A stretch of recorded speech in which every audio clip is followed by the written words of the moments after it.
কথা বলে দেশে মুক্তিযোদ্ধারা কথা বলতে গিয়ে হামলার শিকার হয়। জিয়ারুতে লতিফ সিদ্দিকীকে অবরুদ্ধ করার ঘটনায় এমন কথা বলার সুযোগ তৈরি করে দেওয়া হলো কিনা? এই মুক্তিযোদ্ধারা 2014-তে আনকনটেস্টেড এমপি হয়েছিলেন কিনা?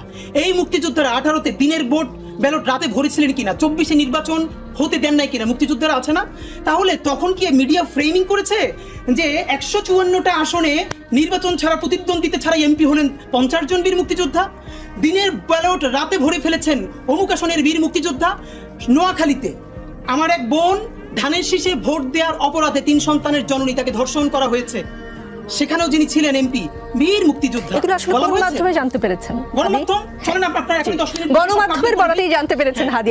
আপনি যদি বলেন যে গণমাধ্যম তখন এগুলো তুলে ধরেনি, সেটা আসলে গণমাধ্যমের প্রতি জাস্টিফাইড। কিন্তু আমি যেটা বলতে চাই, মূলধারা গণমাধ্যম বলতে যেটা ক্লাসিফাই করা হচ্ছে, মনে রাখতে হবে এখন মেইন স্ট্রিম কথাটাই এর মেইন স্ট্রিম না। এখন দুনিয়ায় অনেক মাধ্যম, প্রত্যেকটা মাধ্যম ইম্প্যাক্টফুল, সুতরাং বিকল্প